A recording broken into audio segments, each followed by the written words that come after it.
আজকে আপনাদের সামনে এমন একটা খবর পরিবেশন করব যা শুনলে আপনাদেরও মন ভরে যাবে। ভারতে এমন একটা খনিজ পদার্থের আবিষ্কার হয়েছে, তার সম্বন্ধে দেখুন ছবির কি বলছে। এটা এমন একটা গুপ্ত ভাণ্ডার যার খোঁজ ভারত কয়েক দশক ধরে করছিল। ভারতেই তার সন্ধান পাওয়া গেছে। এখন থেকে তেল আর গ্যাসের জন্য কারোর কাছে হাত পেতে বসে থাকতে হবে না। সমুদ্রের পাড়ে লুকিয়ে থাকা এই পদার্থকে থোরিয়াম বলা হয়। কিছুদিন আগে আমেরিকার ল্যাবে এর আসল রূপ বেরিয়ে আসে। তারা সেই ফর্মুলা ভারতের হাতে দিয়ে দেয়। এটা এমন এক যুগান্তকারী পদার্থের আবিষ্কার যা শুনে গোটা বিশ্বই হতচকিত হয়ে যায়। এটা এমন এক হাতিয়ার যা পরিবেশকে দূষণ করে না। এর কাছে বড় বড় তেলের খনি হার মেনে যাবে। আসলে এই থোরিয়ামটি কি পদার্থ? আমেরিকাই বা কোন ফর্মুলা ভারতের হাতে দিয়েছে? এই ধাতুরই বা এমন কোন তাৎপর্য রয়েছে যা শুনে গোটা বিশ্ব হতচকিত হয়ে গেছে? এর সমস্ত বিবরণ আপনাদের সামনে তুলে ধরব। সামনের প্রেক্ষাপটে যাওয়ার আগে আপনার কাছে একটি বিশেষ অনুরোধ।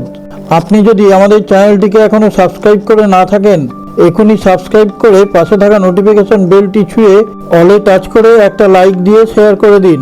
তাহলে আমাদের ভিডিও আপনাদের মোবাইল খুললেই দেখতে পাবেন। এবারে চলুন আবার খবরে ফিরি। এতক্ষণ ধরে শুনেও আপনি তেমনভাবে কিছু বুঝতে পারেননি, তাই তো? আসুন এইবার সরল ভাষায় আপনাদের সামনে বিবরণ দিই। কোনো গাড়ি 1 লিটার পেট্রোলে 20 কিলোমিটার যায়, ওই গাড়িটাই 1 লিটার তেলে 80 কিলোমিটার যদি যায় তাহলে কেমন হবে? আমেরিকার ল্যাবে থোরিয়ামের সাহায্যে এটাই আবিষ্কার হয়। তারা প্রমাণ করে দেয় অল্প পরিমাণে থোরিয়ামের সাহায্যে অনেক বিদ্যুৎ উৎপন্ন করা যায়। কোনো গাড়ি সুরক্ষিতভাবে অল্প তেলে অনেক দূর পর্যন্ত যেতে পারে। পরমাণু মশলা ভারতে রয়েছে। ভাবার পূর্ব চেয়ারম্যান অনিল কাকর টুইট করে জানিয়েছে, এই সফলতার জন্য থোরিয়াম থেকে বার করা ছোট নিউক্লিয়ার রিঅ্যাক্টর কল্পনার জগৎ থেকে বাস্তবে নিয়ে আসা হয়েছে।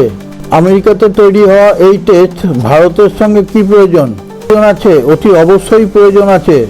আমেরিকার ল্যাবে থোরিয়াম থেকে নিউক্লিয়ারে পরিণত করেছে, কিন্তু আসল খাজানা তো ভারতের কাছে আছে। পৃথিবীতে যত থোরিয়াম আছে তার থেকে বেশি ভারতে আছে। থোরিয়ামের এই বিশাল ভাণ্ডার আমাদের দেশের কেরল ও উড়িষ্যার সমুদ্র তটে মজুদ আছে। এই থোরিয়ামের খোঁজ ভারত দীর্ঘদিন ধরে করে যাচ্ছিল, কিন্তু ভারত এই থোরিয়ামের সন্ধান কিছুতেই পাচ্ছিল না। এবার এটাকে কাজে লাগানোর টেকনোলজি ভারতের সামনে দাঁড়িয়ে আছে। পরমাণু থেকে বিদ্যুৎ তৈরি করার ইউরেনিয়াম ভারতের কাছে নেই, সেটা অনেক দামে রাশিয়ার কাছ থেকে কিনতে হতো। কিন্তু থোরিয়ামটা আমাদের নিজেদের দেশের। একে ইউরেনিয়ামে পরিবর্তন করে ভারত আত্মনির্ভর হয়ে উঠবে। এর ফলে ভারতকে অর্থনৈতিক ও সামরিকভাবে শক্তিধর দেশ হিসেবে গড়ে তুলবে।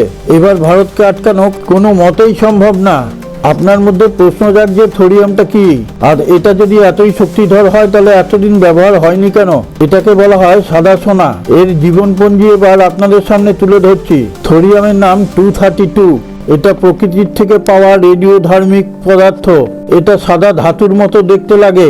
এটাকে 1028 সাল থেকে খোঁজা শুরু হয়। এটা নর্স মাইথোলজির থর, বিদ্যুৎ দেবতার নাম থর, সেই নামেই এর নাম দেওয়া হয় থর। এর থেকে ইউরেনিয়াম 20 গুণ বেশি পাওয়া যায়।